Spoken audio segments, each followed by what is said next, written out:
জীবন মানেই একঘেয়েমি নয় গো। জীবন মানে বয়সের সাথে সাথে এবং সময়ের সাথে সাথে অনেক কিছু শেখা। আর জীবন মানে ভিন্ন ভিন্ন বয়সের ধাপে ভিন্ন ভিন্ন দায়িত্ব এবং কর্তব্য বোধকেও উপলব্ধি করতে শেখা। আচ্ছা, অনেক গল্প অনেক কথা হবে তোমাদের সঙ্গে। তার আগে চলো তো নিজের পরিচয়টা দিয়ে নিই। নমস্কার, কেমন আছো সবাই? আমি রিমি। আজকে আমার আরও একটি নতুন ব্লগে তোমাদের সবাইকে অনেক অনেক স্বাগত জানাই। আজকে আর সংসারের কোনো কাজকর্ম নয়, আজকে সম্পূর্ণ নতুন একটা ভিডিও তোমাদের সঙ্গে শেয়ার করেছি। সংসারের গণ্ডি পেরিয়ে আজকে আমরা এসেছি হচ্ছে বিয়ে বাড়িতে। আজকে বিয়ে নয়, আজকে হচ্ছে আইবুড়ো ভাত। এই তো সবেমাত্র আমরা এলাম। আমাদের বাড়ি থেকে মোটামুটি 20 কিলোমিটার দূরে আমার বড় জায়ের ভাইয়ের বিয়ে, সেখানেই আমাদের নিমন্ত্রণ ছিল। আমরা আজকে দুপুরবেলাতে এসেছি, আসার খানিকক্ষণ পরেই আইবুড়ো ভাত হয়েছে। আর এখন আমরা চলে এসেছি ঘরে। এখন হচ্ছে বিকেলবেলা। এই যে বিয়ের সমস্ত কিছু সাজানো হচ্ছে, এখন তত্ত্ব সাজানো হবে। আর শাড়িগুলোও একটু তোমাদের সঙ্গে শেয়ার করলাম। যাই হোক, এরপরে মাঝে আর তোমাদের সঙ্গে কিছু শেয়ার করিনি গো। এখন হচ্ছে বিয়ের দিন সকালবেলা, মোটামুটি 8:30 9টার মধ্যে স্নান করে নিয়েছি। সোনাকেও স্নান করিয়ে দিয়েছি, ওকে রেডি করিয়েছি এবং একটা কুর্তি পরে সোজা চলে এলাম পাশের বাড়িতে। খাওয়া দাওয়ার ব্যবস্থা এখানেই হয়েছে। সকালের খাওয়া দাওয়ার ব্যবস্থায় রয়েছে হচ্ছে লুচি এবং সেই সাথে তরকারি, আর বাচ্চাদের জন্য রয়েছে ভাত। এদিকে আমার ছেলেকেও খাওয়াতে বসিয়েছি এবং নিজেও খেতে বসেছি। ওর জন্য তো ভাত মেখে নিয়েছি, আর আমি নিয়েছি হচ্ছে লুচি। এটা হচ্ছে আমার জায়ের মেয়ে, আর সেই সাথে আমার ননদের ছেলেরাও এসেছিল। সবাই মিলে খাওয়া দাওয়া করার পর তারপর কিন্তু পাশের বাড়িতে ফিরলাম। আর এখানে না কলা গাছ পোঁতা হচ্ছে। বিয়ের সময় তো কলা গাছ লাগে, তবে মেয়ের বাড়ির ছাদনাতলা কিন্তু খুব সুন্দরভাবে সাজানো হয়। ছেলের বাড়িটা খুব একটা ভালোভাবে সাজানো হয় না, আমি যতদূর দেখেছি সেটাই বললাম। আর এখন না আমি একটা হলুদ শাড়ি পরে রেডি হয়ে নিয়েছি, সেই সাথে লাল একটা ব্লাউজ। কেন কি এখন যাব হচ্ছে জল সাজতে। আর জানোই তো, বিয়ে বাড়ি জল সাজা মানে ভীষণ আনন্দ, ভীষণ হই হুল্লোড় করা। আর আমরাও কিন্তু ভীষণ মজা করেছি, সেটা একটু পরেই তোমাদের সঙ্গে শেয়ার করব। আর আমি যে হলুদ কালারের শাড়িটা পরেছি, এটা কোথা থেকে নিয়েছিলাম জানো? এটা নিয়েছিলাম হচ্ছে কাঁচরাপাড়া আগমনী বাসন্তী থেকে। আর সে সময় না ওপাড়া সিল্কগুলো নতুন বেরিয়েছিল, আমি তখনই এই শাড়িটা নিয়েছিলাম। শাড়িটা কিন্তু খুব সুন্দর জানো, আর শাড়িটা না পরতেও ভীষণ আরাম। আচ্ছা, এখানে বিয়ের কিছু নিয়ম রয়েছে। আমাদের এই দেশীয়দের মধ্যে না অনেক কিছু নিয়ম মানতে হয়, তবে এই সুতো বাঁধা নিয়মটা আমাদের মধ্যে নেই। যাই হোক, এরপরে না আমরা জল সাজতে বেরিয়ে পড়েছিলাম। আর এই যে মাঝখানে আমার যা নাচানাচি করছে, ওনারই ভাইয়ের বিয়ে, আর এদিকে রয়েছে হচ্ছে আমার ননদ। যাই হোক, আমরা তিনজন মিলে ভীষণ নাচানাচি করেছি, আনন্দ করেছি। তবে জানো তো, জল সাজতে গিয়ে যখন বাজনা প্রথম বাজে, সবার প্রথমে নাচ কিন্তু আমিই শুরু করেছি। যাই হোক, ভাইয়ের বিয়ে বলে কথা, জায়ের ভাই আমারও ভাই, তবে অচেনা জায়গা, হয়তো আগে আগে নাচাটা আমার ঠিক হয়নি, তাই না? বিয়ে বাড়ি এসেছি ঠিকই জানো, তবে আমরা বরযাত্রী যাইনি। আসলে বাচ্চা কাচ্চা নিয়ে না বরযাত্রী গেলে ভীষণ অসুবিধে হতো, সেই জন্য মোটামুটি রাত 1:30 2টো নাগাদ বিয়ে করে সব চলেও এসেছিল। আর এখানে বাসরাত্রের খেলা হচ্ছিল, সেটুকু একটু তোমাদের সঙ্গে শেয়ার করেছি। আর এই যে ভিডিও ক্লিপটা তোমাদের সঙ্গে শেয়ার করেছি না, এটা হচ্ছে বৌভাতের দিন। মোটামুটি 3 দিনের ভিডিও তোমাদের সঙ্গে আমি একদিনে শেয়ার করলাম।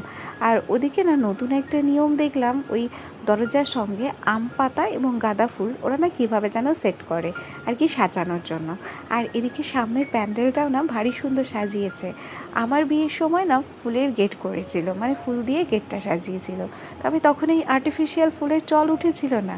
আমার বিয়েতে অরিজিনাল ফুল দিয়ে গেট সাজিয়েছিল সুন্দর করে জানো। তবে তখন তো আমার কাছে আর ফোন ছিল না, সেগুলো আর ক্যামেরাবন্দি করে রাখতে পারিনি। তবে আগেকার দিনে ছাদনাতলা সাজানো কিংবা রিসেপশনের জায়গা সাজানো আর এখনকার দিনে সাজানোটা না অনেক পার্থক্য। এখন যেন সব কিছুই অন্যরকম। আর সেই সাথে দেখো প্যান্ডেলটাও কী দারুণ লাগছে। এই ছাতাগুলো একটু সন্ধ্যে টাইমে জ্বালিয়ে দিয়েছিল আর কি, লাইট জ্বালিয়ে দিয়েছিল, ভারী সুন্দর লাগছিল দেখতে জানো। আমার কিন্তু এই ডেকোরেশনটা বেশ ভালো পছন্দ হয়েছে। মোটামুটি এখানে ঘোরাফেরা করেছি কিছু সময়, তারপর সন্ধ্যে থেকে কিন্তু আমরা রেডি হয়ে গেছি। এখনও বিয়েবাড়িতে তেমন কেউ আসেনি, আমরা অনেকটাই আগে রেডি হয়েছি। আজকে যেহেতু রিসেপশনে না আমি এই শাড়িটা পরেছি, আর এই শাড়িটা নিয়েছিলাম হচ্ছে পুজোর সময় গেল বছর।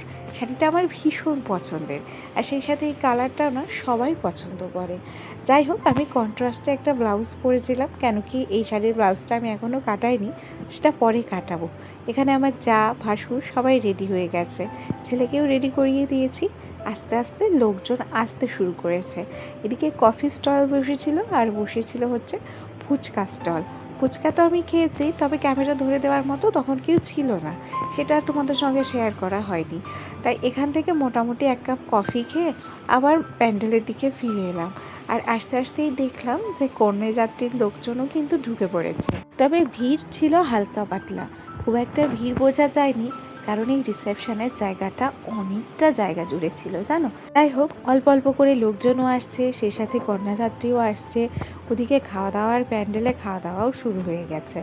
একটু চারিদিকটা তুলে নিলাম। আর এখন দেখো তো আমাকে কেমন লাগছে। আসলে আমি যে খুব একটা সাজতে পারি তা কিন্তু নয়, মোটামুটি সামান্য একটু লিপস্টিক, একটা টিপ, একটু সিঁদুর, আর ওই স্টাইল করে একটু শাড়িটা পরেছি আটপৌরে করে। আর শাড়িটা পরা শিখেছিলাম কিন্তু ইউটিউব থেকে।